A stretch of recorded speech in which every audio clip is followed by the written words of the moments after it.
Hello, everyone! Our dive into the heart of the world's most prestigious poker tournament continues, again in the company of the phenomenal Adrian Mateos. It's been 3 hours since the start of day 2 of the main event, and the wind is still blowing in our Spanish champion's favor. We find him comfortably sitting on a stack of 180,000 chips, with blinds at 501,000, at a table where, let's be honest, he's the only real danger at the moment. Come on, Adrian, show them what La Máquina has up its sleeve.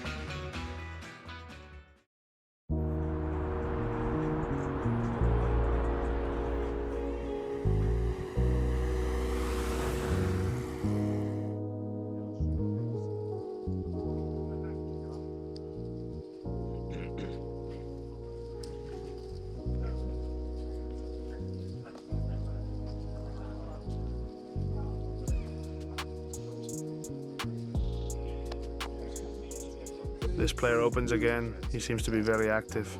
He is not showing too much aggression post-flop, but he is playing a lot of hands pre-flop. My hand on the button is a call or a 3-bet. This time I decide to call.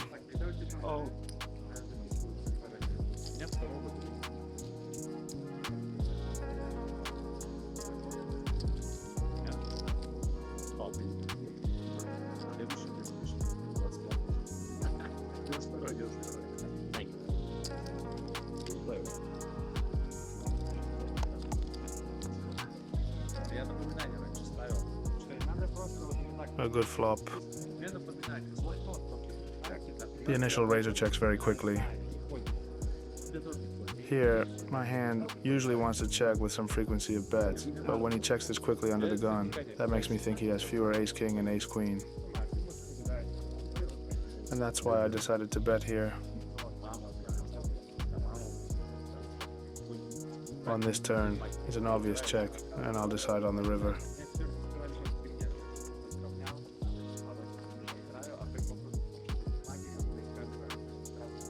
He checks very, very quickly. I think I can value bet on the river. I think the hands that are better than ace-10, even if there are some, would think a bit about betting. I'm going to go for 1/3 of the pot for value. It's a little thin, but I think he could call me with some weaker ace-x. You never know. Also hands like kings or queens. Some 8x could not believe me and call.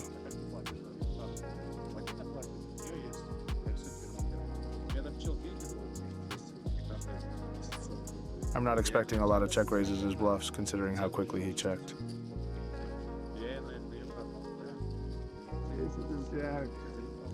I have the best hand, and I made a good value bet.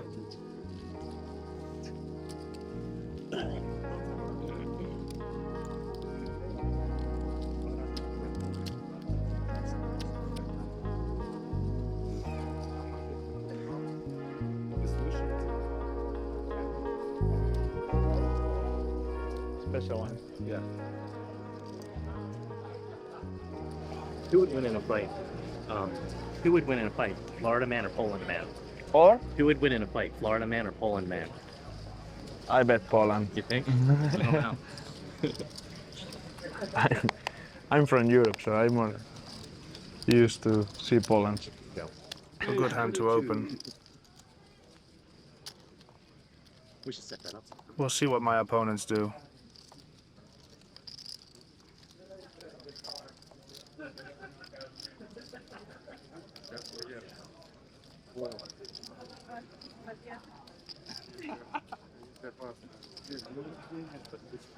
The big blind defends.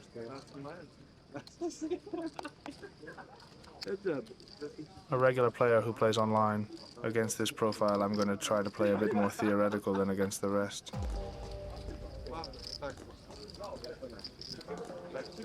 A flop where I'm going to want to c-bet practically my entire range with a small bet.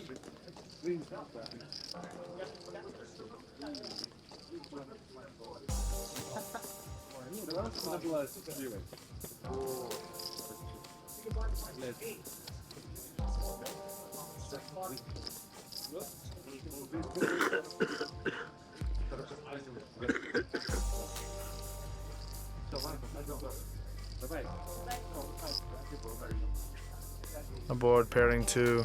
He has more 2x than me in his range, and so he decides to donk bet. I don't think he has that many deuces, though. He only has suited 2x.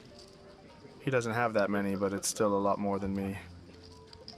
Ace jack, I have to continue.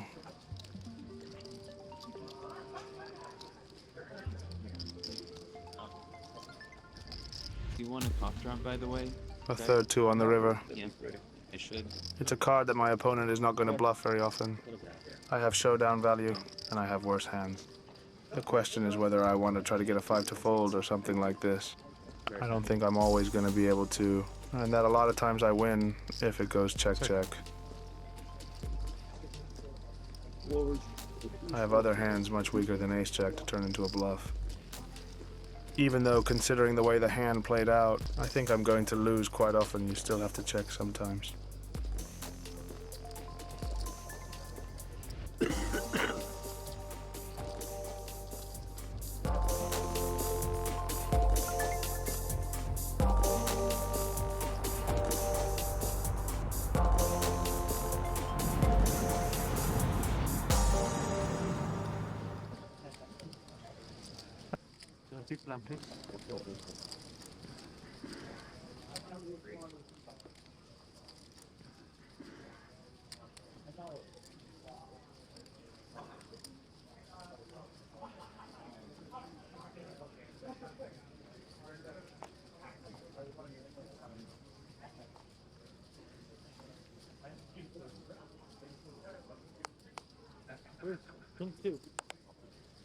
With this hand on the cutoff,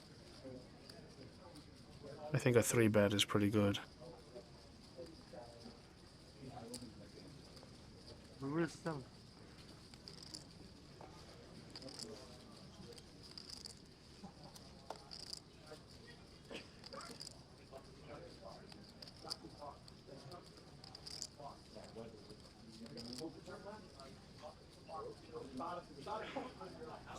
He calls.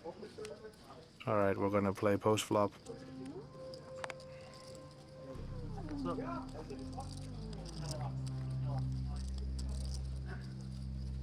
A good flop for my range, a bad flop for my hand.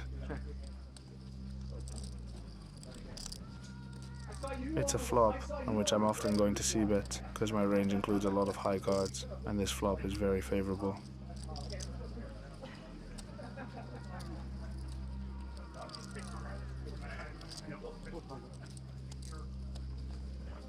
Button's good. I think I'm gonna have 2 bet sizings, one small and one a bit bigger. All right, the continuation bet worked well.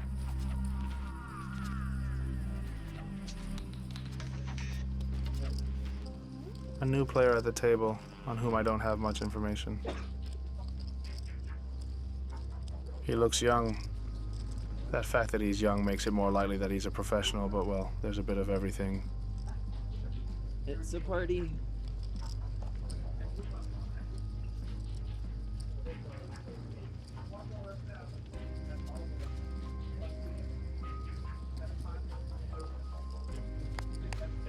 A good hand that I decide to open.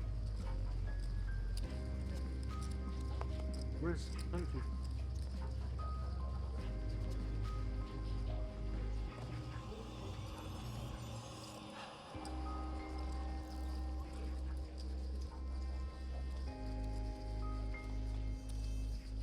The player on the cutoff calls.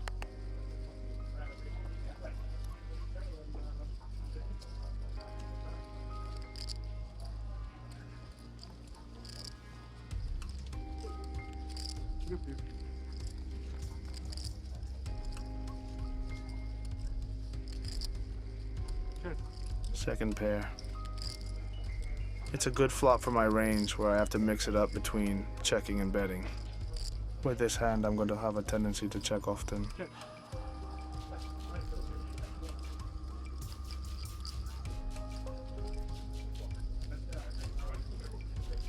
He decides to check, which is good news. It's probable I have the best hand. The turn is bad. It heavily favors the big blind, who has many more 7 than me, and the player on the cutoff, although he checks.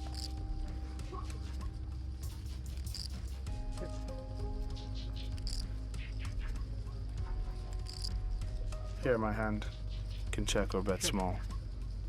It is going to depend on the frequency of check raises of the big blind. Since I think he's capable of doing it, I decide to check.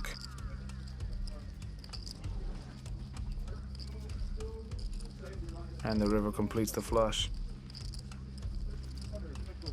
He bets big.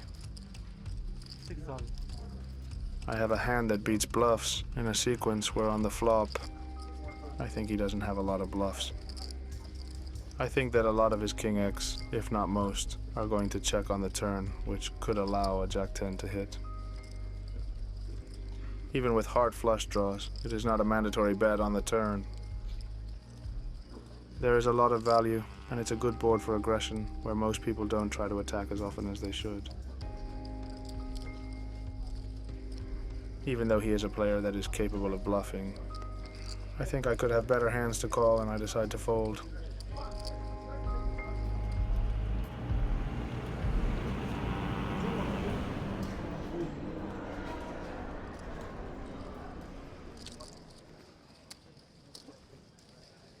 Long day. We spend a lot of hours sitting. You have to stand up a bit too. It's also to see the stacks. I take a look at the stack of the player on my right because being in seat 1 is not practical. With the dealer next to me, I can't see well the chips of the player on my right. So I stretch my legs a bit and I take a look at his stack. Funny thing is, I actually haven't played until the game. So it's probably super Nintendo. I'm missing out, right? Yeah. Like, Sir, you have 4 greens, right? Thank you. I'm missing out, right? Classics, Yeah, good, thanks. The green chips are worth 25,000 and they're quite relevant to know the stack. Afraid of the time. Sometimes it's hard to tell if they have 3 or 5 of them, especially with the player on my right, because he is going to be a player with who I'm going to play a lot of pots.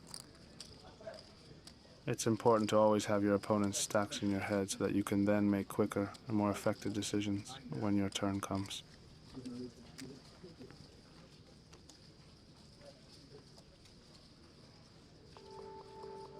Great. Great hand. Let's see if I can win a big pot. The 3-bet is mandatory, especially being that deep. Great. When shorter sometimes, you can call, but with that many blinds, this hand usually wins a lot more money with a 3-bet.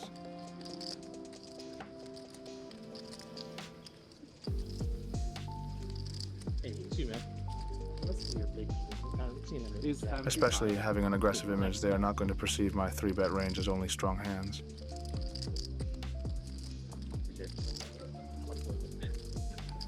We're in the same boat. We're there. Yeah. Same boat. He decides to call. Good news. Good player. Interesting flop, where he has a lot more sets of straights than me, because my range sometimes includes 6-5, but almost never 7-7, 4-4, or 3-3. And I have an advantage on the overpairs.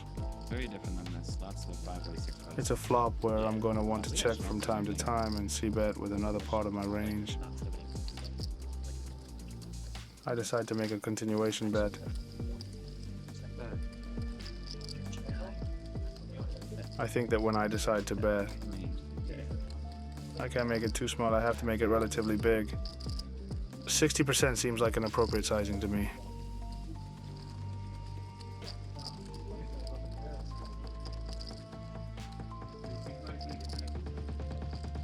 The turn completes the flush. A very bad turn. It gives a straight to the 6th. He has 5s and 6s that I don't have in his range. He has the advantage for the straights and the sets. Hey, Mark. For the flush, we are more or less even. It's a turn where I'm gonna have to check quite often. Lots of cameras around me. I'm a big deal. Most of my overpairs have to check, okay. so... Especially with no heart, it's an obvious check. A good river. Right here.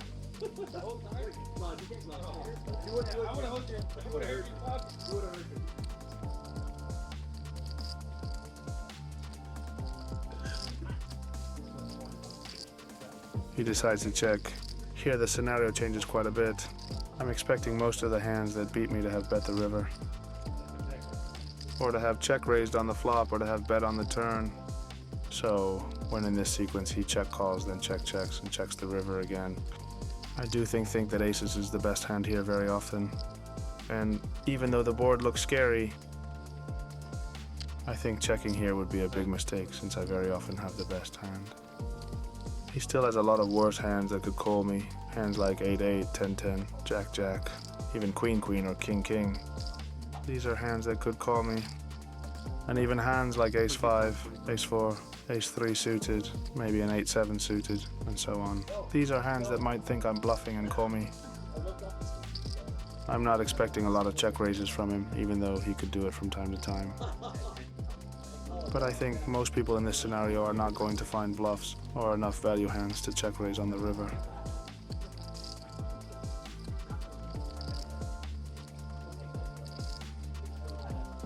This leaves me with a clear value bet. Let's hope he calls. If he calls, I'm going to win quite often. He calls me ace-ace, and it's the winning hand. It's important to value bet well in these pots.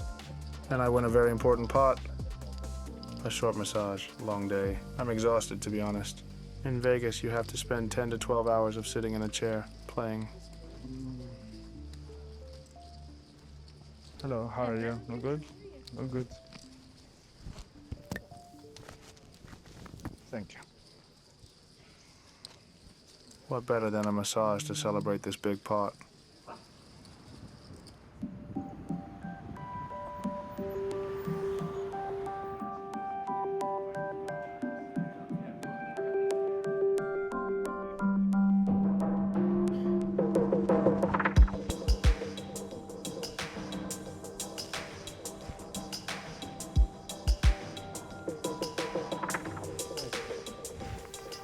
He opens again, the player in first position.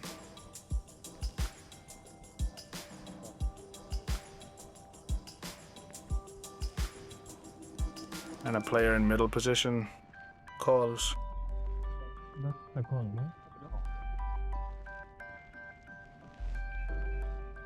I have a hand to see the flop.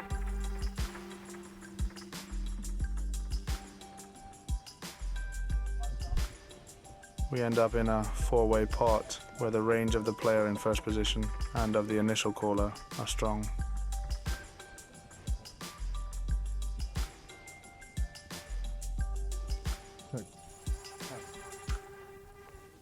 An average flop.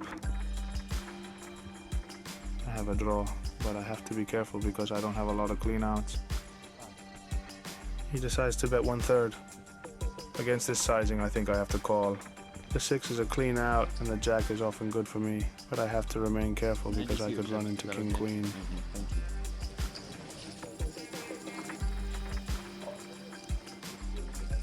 The big blind also calls. And the player in first position is also thinking. It looks like everyone has something on this flop. I'm going to need to improve to win this pot.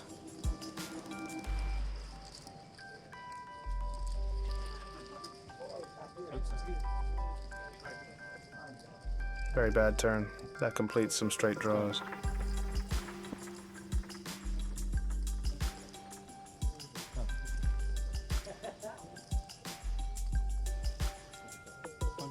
He bets very big, the overbet on this turn. It is a huge bet. My hand is a pretty clear fold.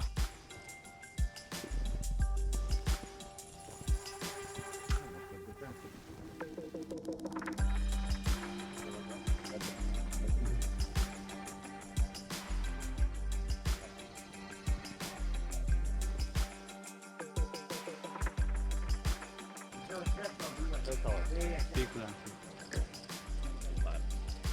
Oh yeah. Make sure you, yeah. No, you're good. I just want to make sure you didn't like it.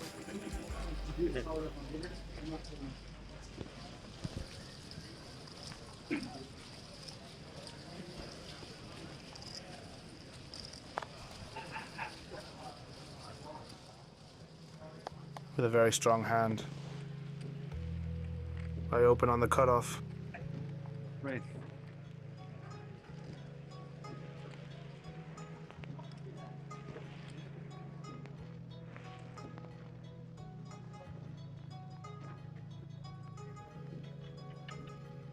I get 3-bet by the player on the button and he has 80 blinds. With this hand, it's a bit of a delicate stack, where all 3 options are valid. To call the 3-bet, to 4-bet, to call his shove, or to shove directly. There are only a few hands that I can directly shove with here, 87 blinds effective, but Ace-King off is precisely one of them, and I think it's the most profitable decision. The 4-bet is another option, but I don't think that this player profile in the main event is often going to 5-bet shove against me with worse hands, so I don't induce much either. All in. Sorry? All in. All in? I'd rather try to win the 10 blinds in the middle, and if he calls me, well, I have a strong hand with which I can win the all-in from time to time.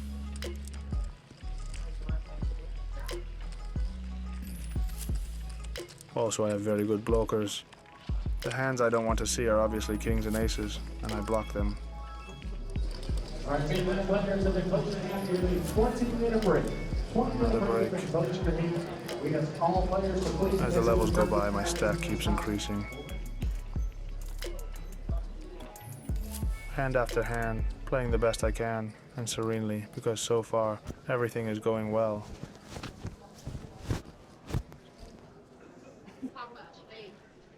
The craziness of the breaks again. Of course, every break there are less people, but there are still a lot of people left.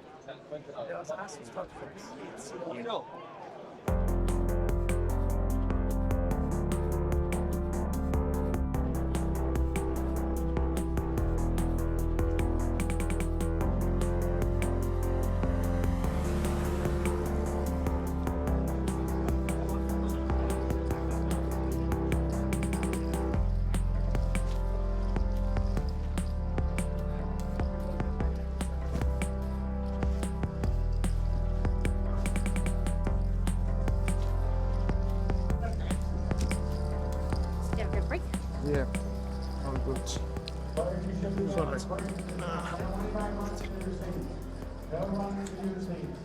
right, he goes 6 to 12. Footage, jump on the video. Level 8 of the main event.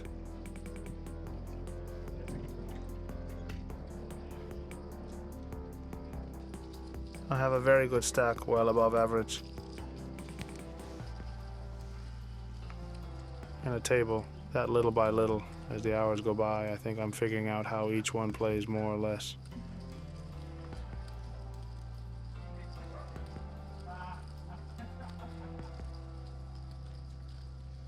It's important to try to establish the players' profiles. Although in the main event there are always surprises.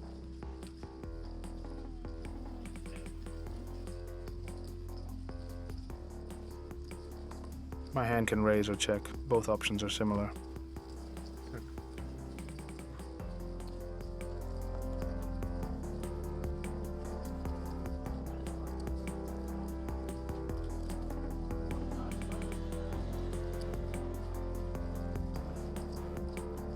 Here against a check, I can bet small or check back.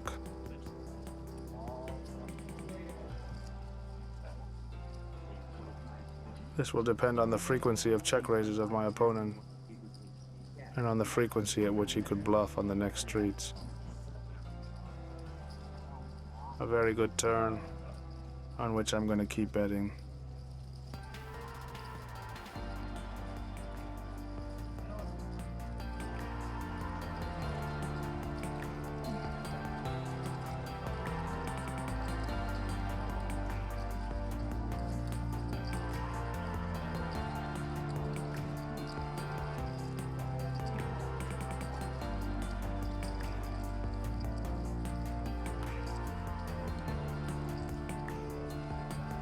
Because this is good news.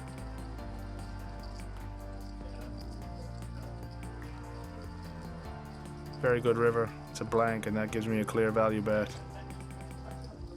And here it's a matter of choosing the bet sizing. I can go for any sizing basically. Anything over 2/3 I think is fine. This is going to depend on how I perceive my opponent. I can go for 2/3 or even overbet 2 times the pot.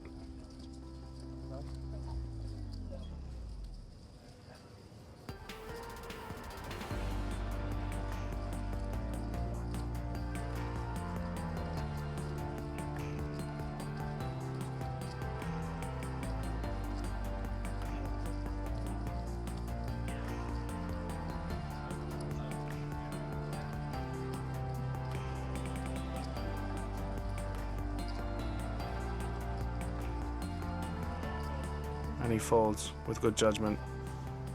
Too bad I didn't get called on the river, but oh well, I keep on accumulating, which is important.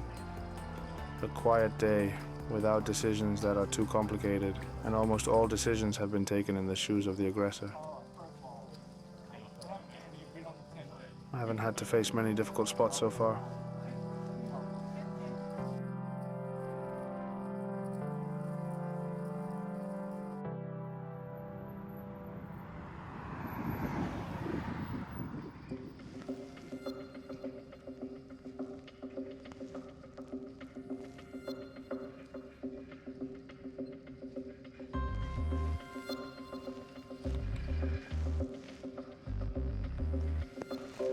Eight of 5 of hearts.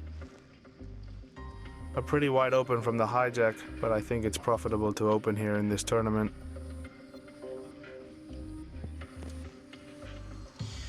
Especially because during all these hours of play, I rarely got 3-bet. If my opens are not being punished, it allows me to open wider.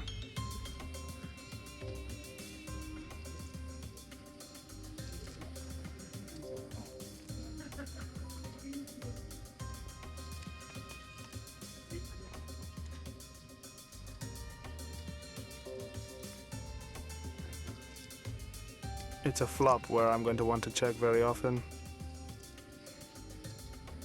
The big blind has more straights and 2 pairs.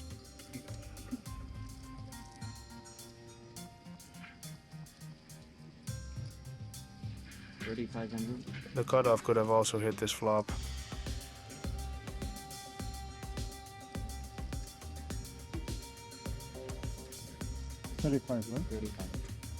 He decides to bet small, and my hand wants to continue here by calling most of the time.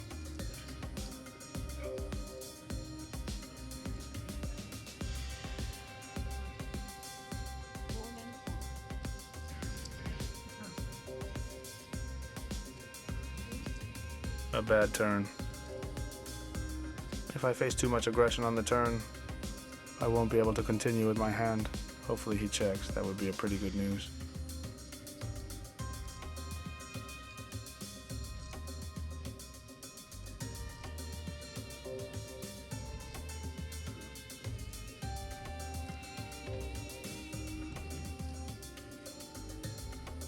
He decides to check. And on the river, I've got nothing. It's one of the worst hands with which I make it here. Choosing to make a bluff here is complicated, even though I don't have spade blockers. I think he doesn't have them often. Most of his spade flush draws would bet on the turn. The question is which bet sizing to use to bluff, and which hands do I want to get to fold. I think that my value hands are going to be better hands than a queen. That means top pair or better. And since my value range is top pair or better, I think I have to bet more than 3/4 of the pot.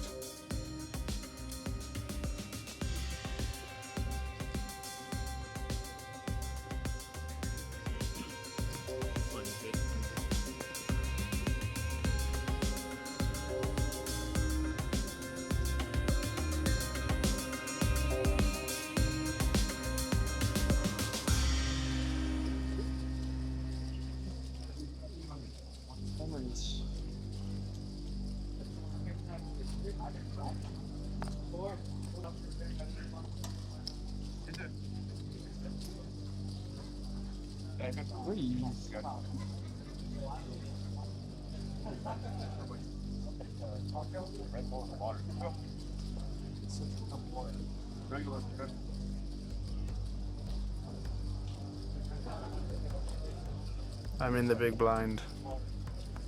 A clear defense with this Jack-8.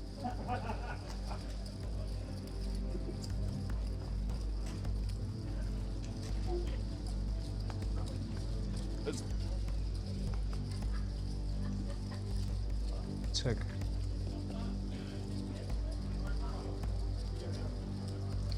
I've got some backdoor straight draws. A bit of a marginal hand, and it's going to depend on his bet. 2,400. 24. He bets 1/3 of the pot. My hand is quite marginal against this sizing. Against certain opponents, it would be an instant fold. Against others, I can continue.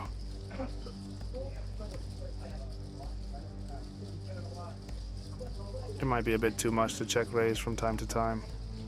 Everything is very marginal between calling, folding, and raising. I decide to go for the raise. Let's put pressure on him. It's the main event. No one wants to risk their tournament on day 2.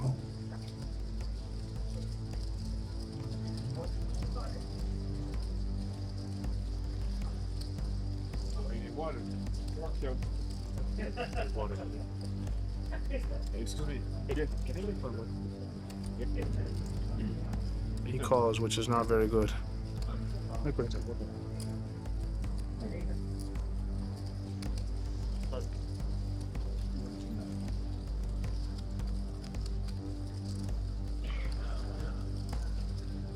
Turn 2, very bad. It completes 5-4, which is one of the bluffs I can have. I don't have any equity, nothing, so I decide to check.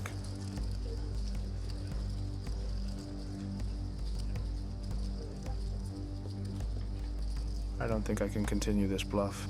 Some of my value hands are going to want to check.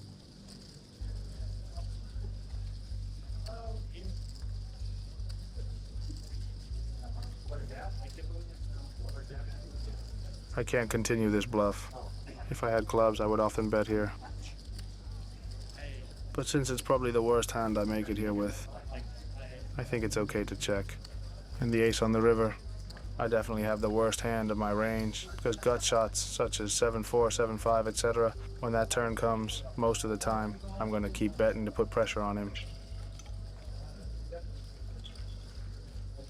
And here, nothing. Either I check, which is standard, or if I decide to bluff.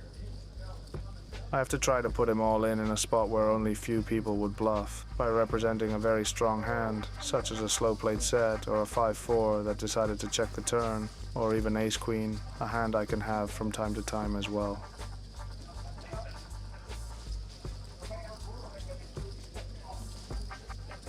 So it's either to check and lose, or to go all in by putting maximum pressure, while representing a very, very strong range, where he's going to be suffering to call with his range.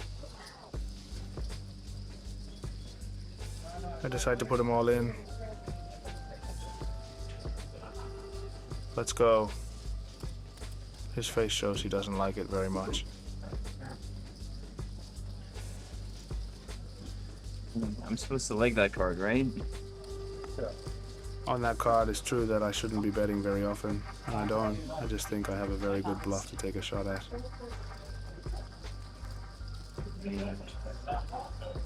Like ace, queen, king, queen, kings, aces. Those are my type of hands, right? Definitely supposed to like that card. He doesn't expect me to make this kind of bet on the river. It's true that on this river, virtually no one bluffs or bets, but I think it's a good opportunity to put maximum pressure in a spot where bluffs are rare. I don't think you're supposed to like that card.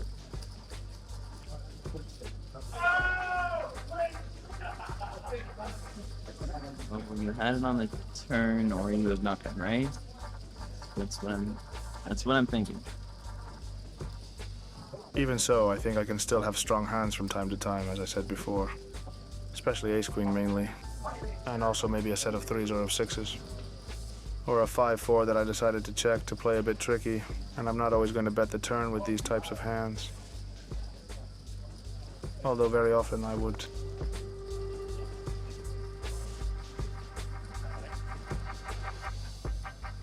In the end, I'm betting 50,000 to win 24,000. It's a pretty expensive bluff that I need to get through very often. He also has a very difficult call with anything other than 2-pair.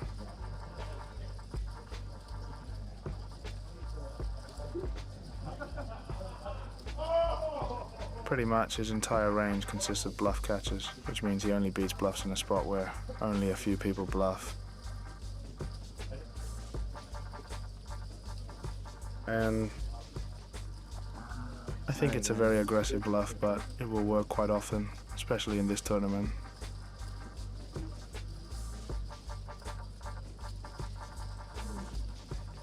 It's true that against other opponents, I wouldn't do it.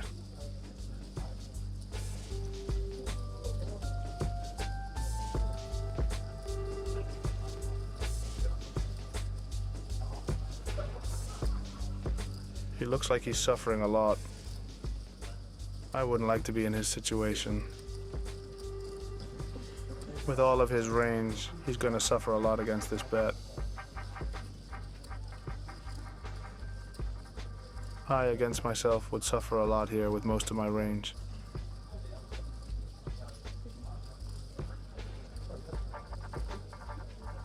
It's very difficult to choose the right hands to call with.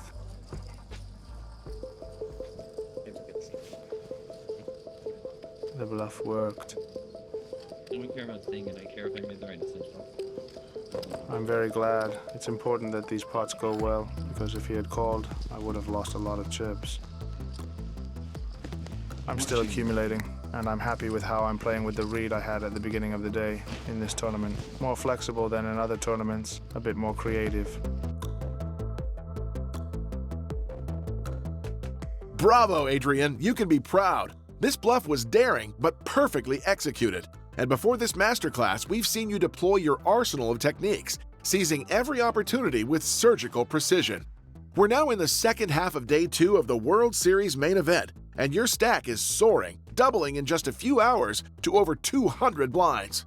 What happens next is going to be exciting, and we're not going to miss a thing.